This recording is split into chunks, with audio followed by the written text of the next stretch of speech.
I would now like to introduce our special guest, Professor Yin Paradies, who's the chair in race relations at Deakin University.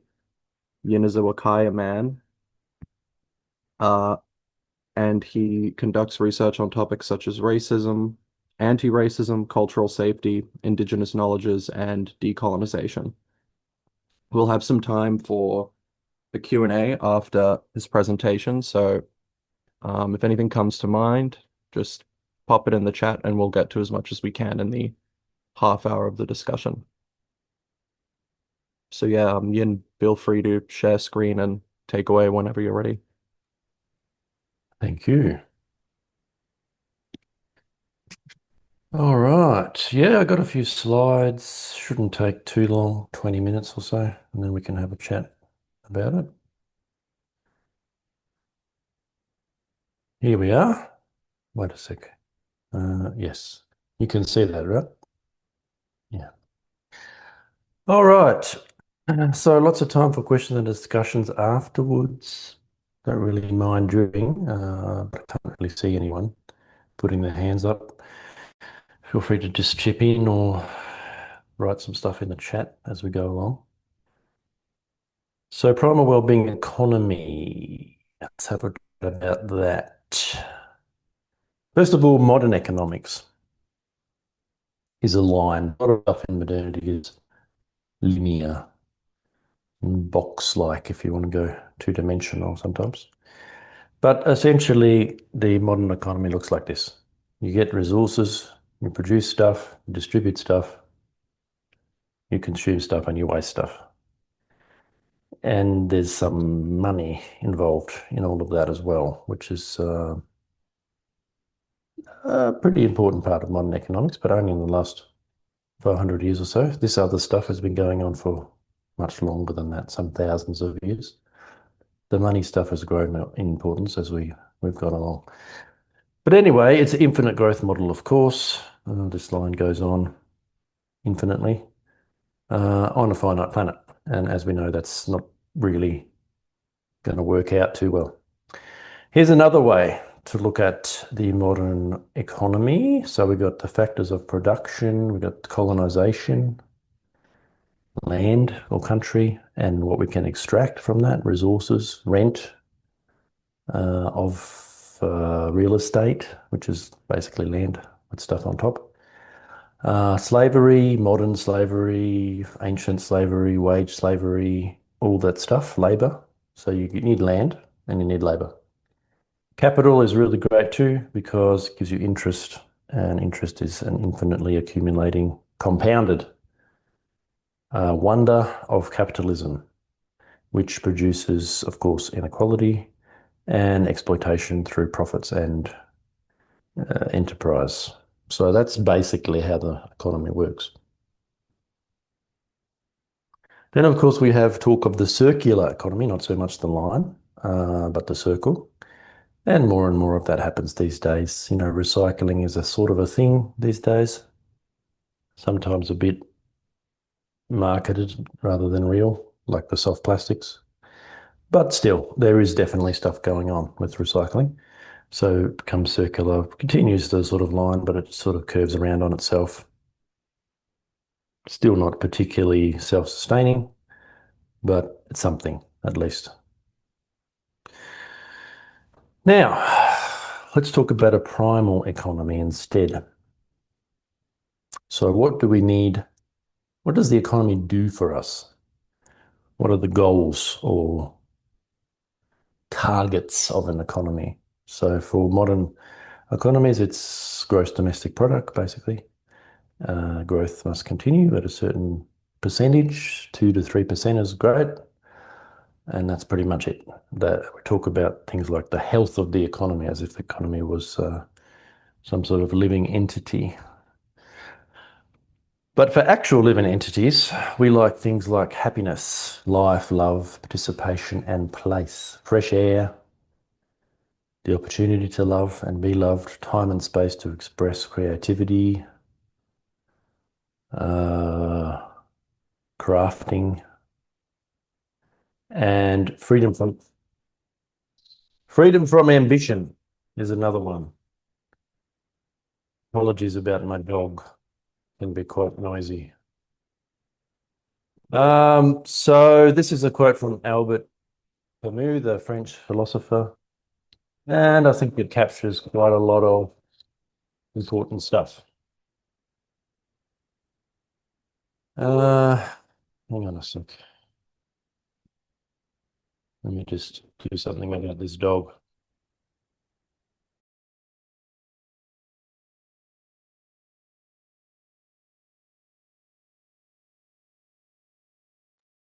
I mean, I couldn't hear the dog. I don't know about anybody else, but I'm sure it's very distracting when I say it. All right, where was I? Indigenous health and well-being, yes. Oh, God. So the next thing we could talk about is what does health and well-being look like from an Indigenous perspective? The primal, Indigenous, I use them somewhat interchangeably, but there's differences. So this one is a bit of a classic, self in the middle, and then lots of connections. So a well-being economy would be about connection, essentially. To the self, to country, to culture, to kinship, to aspects of bodies, minds, emotions. Hey, Ian, your slides are gone. Do you just want to start sharing again? Yes, very well. Sorry about that. That's all good. Can you see that? No. Hang on. Can you see that? Yeah, that looks like it's gonna work. Yeah. Great. No, there's quotes in there. There's a bit of chattage going on. Freedom from ambition, from success. Yep, that's the one. So this is the little circular thing I've been talking about. Yeah, you get the idea, basically. And there's lots of different determinants going on as well. But then there's another one, very circular. This one's to do with the main difference really is that culture's at the center instead of self, which has something to be said for it. We're thinking about well-being in economies. Is it an individualist kind of success story, or is it more about collectivities? So I like the culture in the middle, but otherwise quite similar stuff. Determinants, connections, self-determination. We could talk about that a little bit. Relational autonomy, this might come up in the presentation or discussion. So similar idea. No ambition in there or success. So in for well-being or well-being economy is about all these sorts of things. Spirituality, ceremony, ritual, all sorts of shamanic stuff goes on as well. Don't see a lot of that in modern cultures. Nature-based, so country connected, about embodiment, about considering everything as interconnected, so mental health with physical health and so forth. And then lots of other dimensions or determinants that we saw in the previous diagram, social, cultural, spiritual, and so forth. So what is primal well-being? Well, as we saw, it's about clean air, soil, water, healthy food, freedom from ambition, lifelong learning and mastery of skills, which requires a certain amount of autonomy, freedom, spaciousness in life. Having people you love and who love you, we've mentioned. Belonging in a community where you are cherished. That's an important one. Very primal, not so common in modernity. Being able to contribute directly to your own needs is different from the modern economy, which is very much about alienating people from what you could call the means of production in a Marxist framing. But basically stuff, sustenance and stuff is indirect. You don't hunt your own kangaroos, you buy your kangaroos from coal. Coles. Kinship, relationality, contribution, egalitarianism. We'll talk more about that. Sacredness and predictability rather than control. Primal peoples are very good at sensing into the rhythms and cycles of nature, and so predictability comes from that, but it's not so much about controlling, imposing a will upon nature. It's more of a curating or shaping and attending to what happens. So, achievements of primal cultures. This is an important one. Why we care about primal well-being economy? Well, because Indigenous peoples, primal peoples, our ancestors, 99% of our ancestors really knew what they're doing when it came to economies, well-being, and life. So they had vivid, varied, playful, meaningful, exceptionally healthy, well-nourished, virtually disease-free, long-ish, socially and sexually egalitarian lives. They thrived without invasion laws, although they did have LORE, money, work, leisure, property, police, etc., mostly within domained gender equality. So the archaeological evidence tells us that ancient peoples were as strong as elite rowers, as fast as Olympic sprinters, with impressive physical dexterity and sensory acuity and learning capacities that were, because of the exercise of the memory and the awareness muscles, so to speak, they were rather good at learning things much more quickly than we can do. At ease with pain and discomfort, able to craft and improvise with miraculous skill, sensitivity, and presence. So we care about what they did, our ancestors, because they were wiser than us and they knew what they were doing. On the other hand, modern humans, not so much. So barriers to well-being economies are probably these, mainly separation from ourselves, other people, beings, land, sea, and sky. So denial of interdependence and vulnerability, human-centeredness, merit and innocence, denial of systemic violence and complicity in exploitation, linear progress and the possibility of continuity, so denial of limits of the planet that we are trying to murder at the moment. Obviously, we'll fail. Certainty, mastery, and control, offering simplistic, usually technical solutions like solar panels to complex predicaments, which denies the magnitude of challenges we collectively face.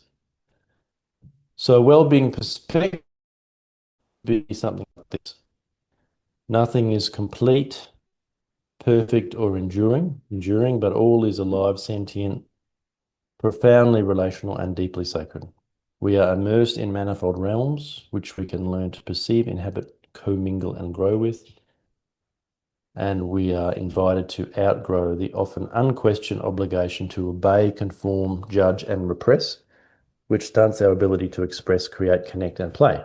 That's the creativity part of the happiness equation.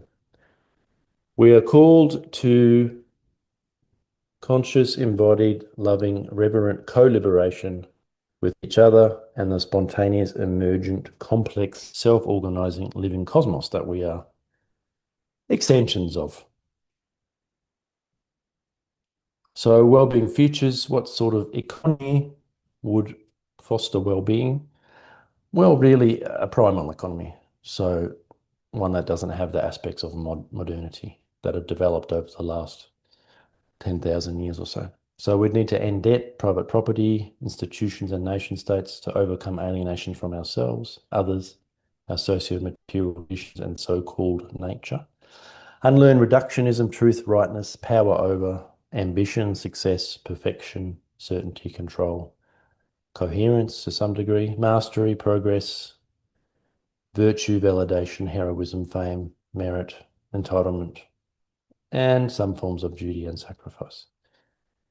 So explore ways of becoming, relating, and perceiving that create a life beyond human exceptionalism, exploitation, intense exploitation, extraction, consumption, growth, and human hubris and arrogance. And so plenty of that around these days.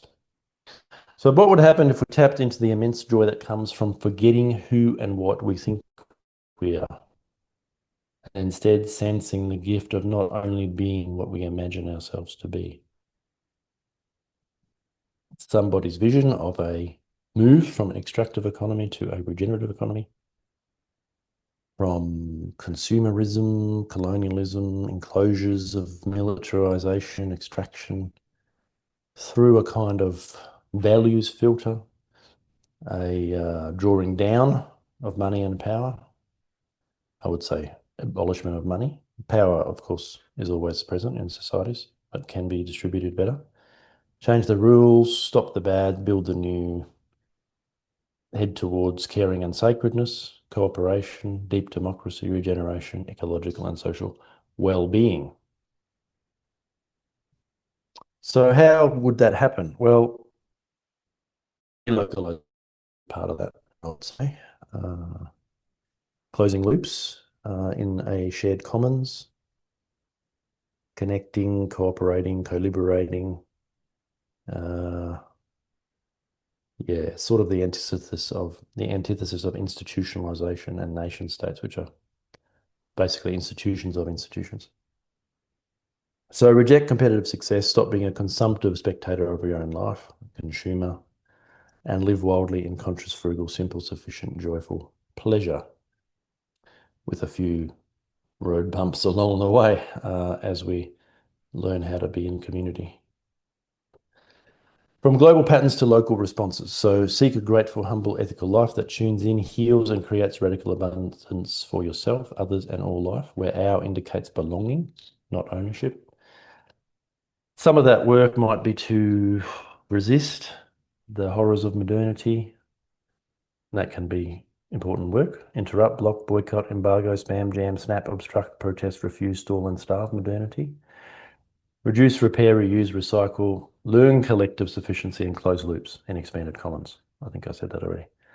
Abolish stock and labour markets, compound commercial interest banking, subsidies, advertising, planned obsolescence, and all the money stuff that goes on, the financial gambling or speculation, redundant trade, and so forth. So this is an invitation to societies that value self-realization, needs, freedom, interdependence, care, love, connection, celebration, beauty, grief, cooperation without what we have now, institutionalized exploitative hierarchies, hoarding resources produced by the labor of others. Can we learn to weave tapestries together of empowered local cooperative communities grounded in anarchy as a political ideology, degrowth, wilding, unschooling, permaculture, decolonization, myth, ritual and ceremony that inspire authentic, creative, thriving, playful, vivid, plural, messy, mystical, vulnerable, sacred, sensuous, joyful, and senseful lives? The challenge is to scrutinize ourselves, our colonialities, essentially, our modernities, our appetites, thoughts, feelings, emotions, moods, desires, sensations, yearnings, longings, yieldings, repulsions, callings, instincts, hunches, inklings, and needs.